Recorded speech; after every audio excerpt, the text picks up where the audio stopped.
Datanglah kerajaan-Mu. Puji Tuhan, selamat Paskah. Pagi ini saya berkhotbah tentang Yesus bangkit. Lukas 24 ayat 1. Tetapi pagi-pagi benar pada hari pertama minggu itu, mereka pergi ke kubur membawa rempah-rempah yang telah disediakan mereka. Mereka mendapati batu sudah terguling dari kubur itu. Dan setelah masuk, mereka tidak menemukan mayat Tuhan Yesus. Sementara mereka berdiri termangu-mangu karena hal itu, tiba-tiba ada 2 orang berdiri dekat mereka memakai pakaian yang berkilau-kilauan. Mereka sangat takut dan menundukkan kepala. Tetapi kedua orang itu berkata kepada mereka, "Mengapa kamu mencari Dia yang hidup di antara orang mati? Ia tidak ada di sini. Ia telah bangkit.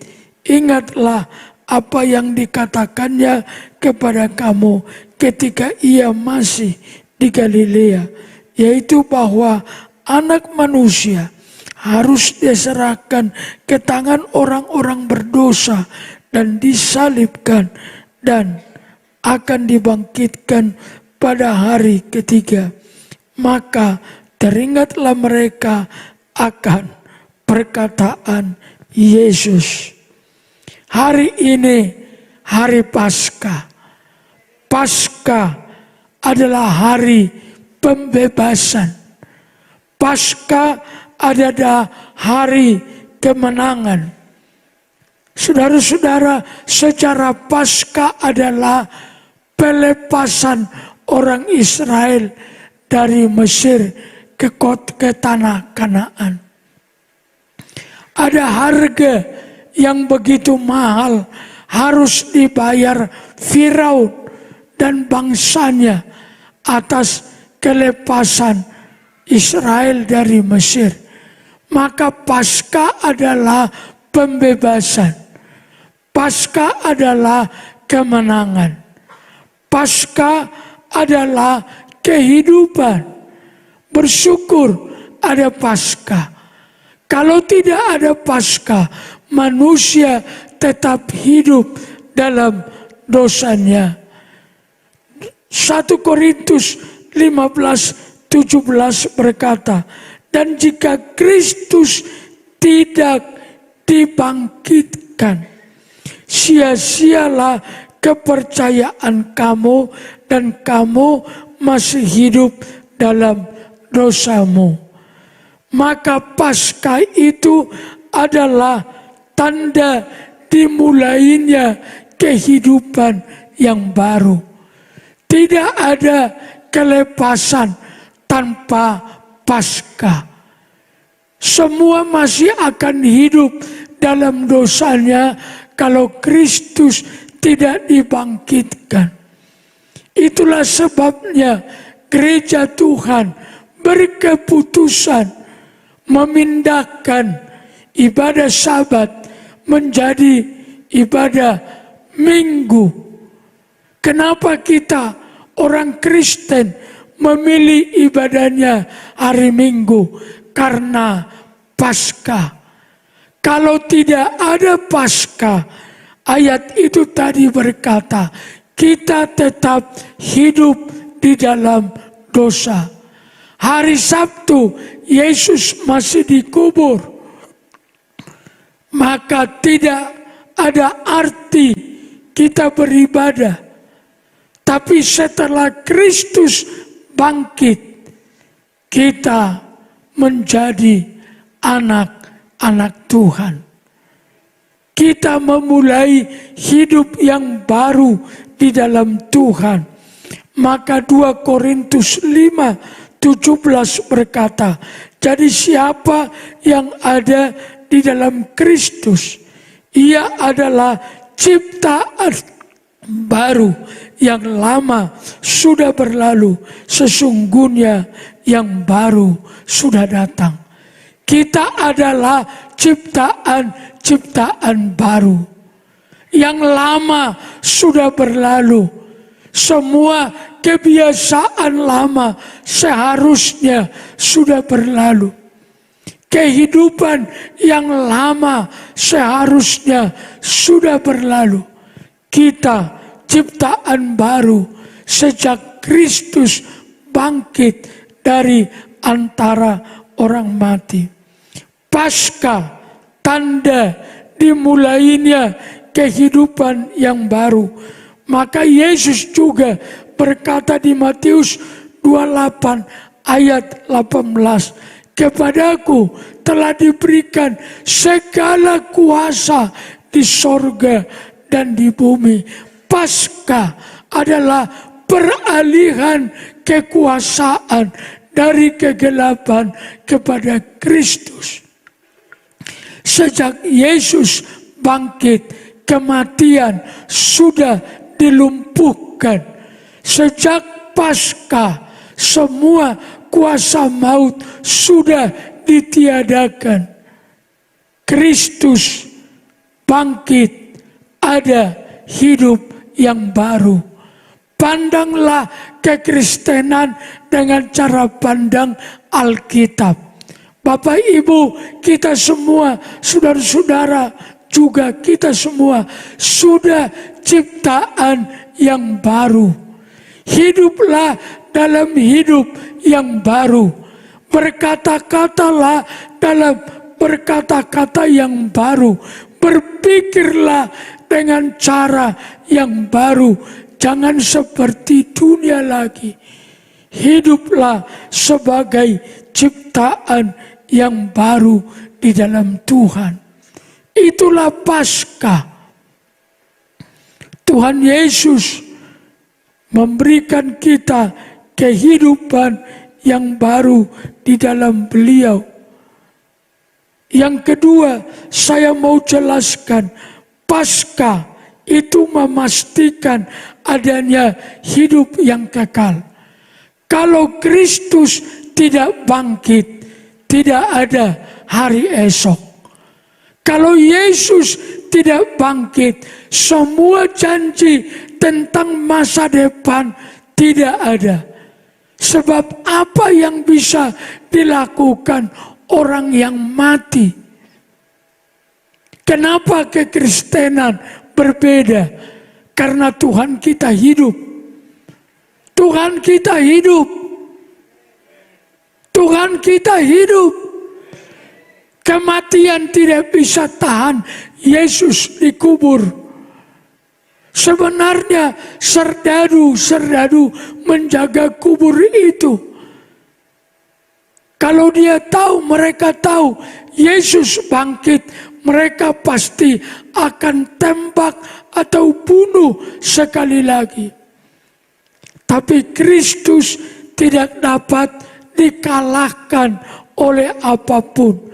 Kepastian hari esok oleh karena Yesus bangkit.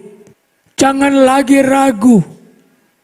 Kepastian hari esok, kepastian keselamatan ada di dalam Yesus. Keselamatan di dalam Yesus bukan cerita yang diperjuangkan dengan kekuatan sendiri.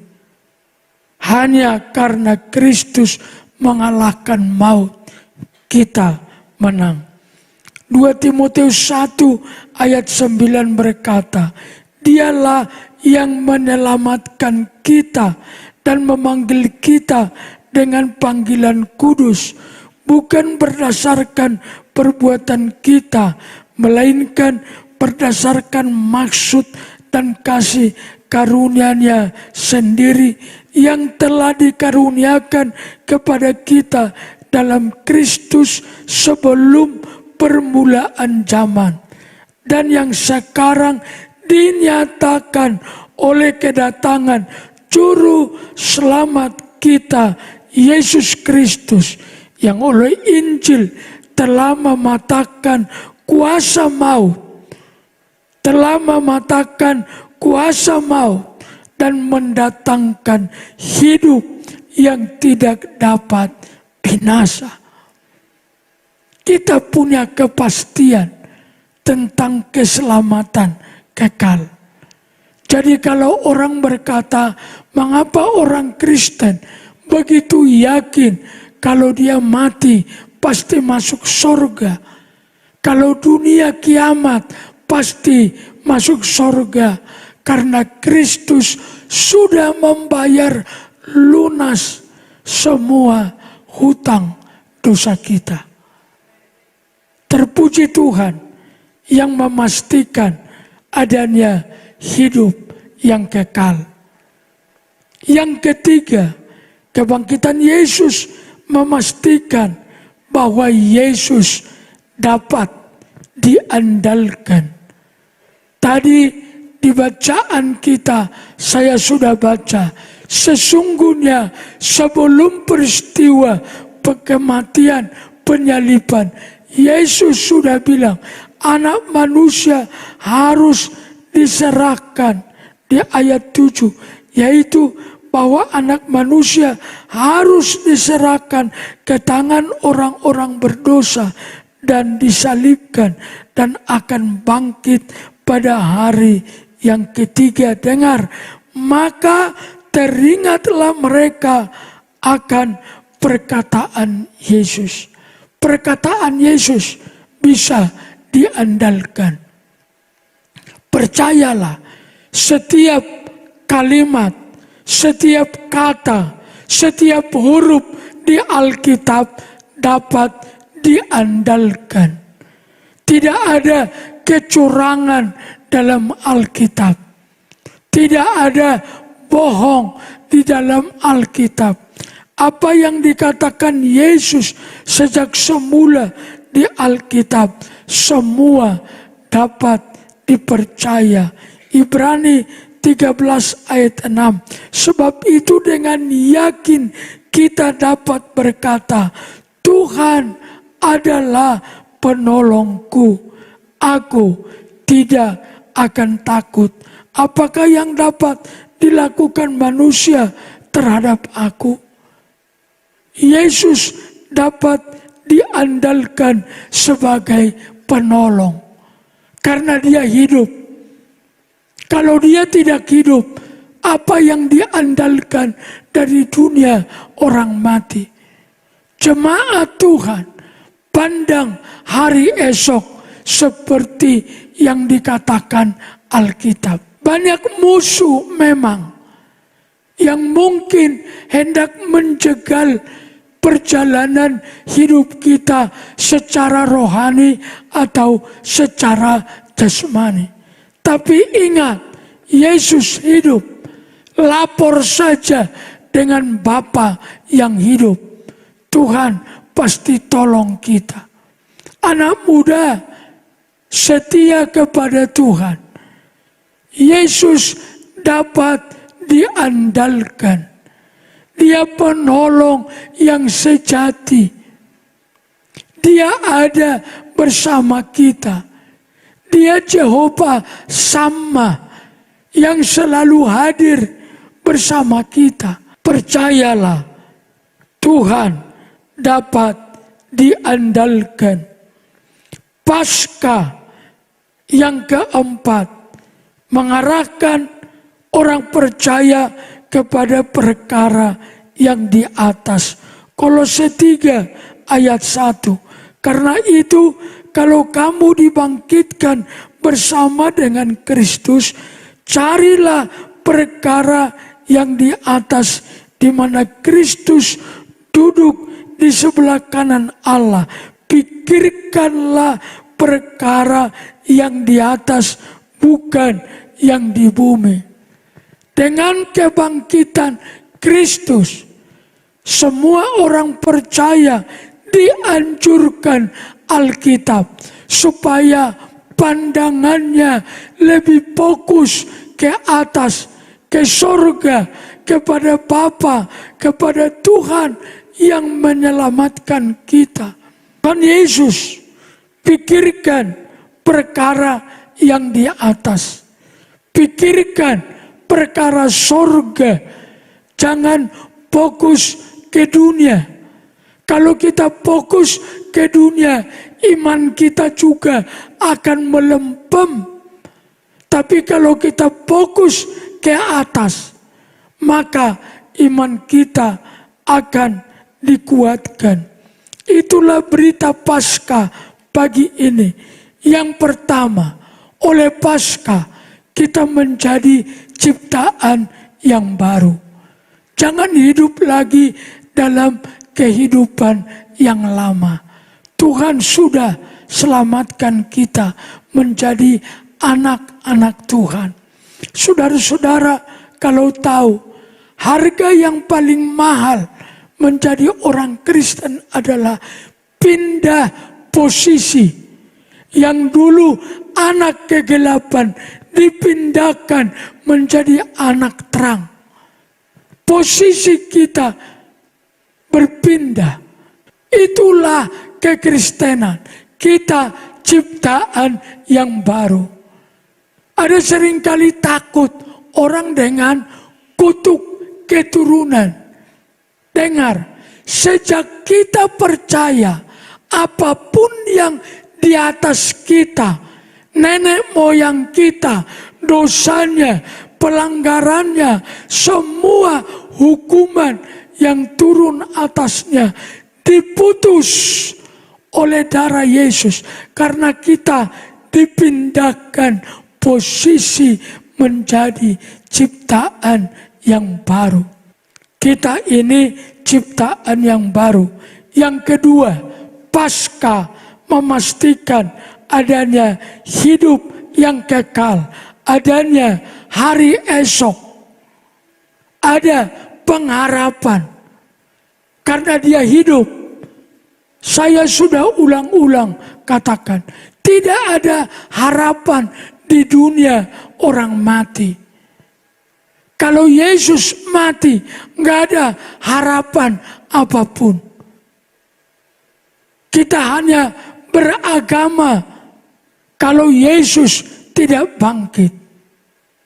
Tapi karena Yesus bangkit, kita bukan sekedar beragama.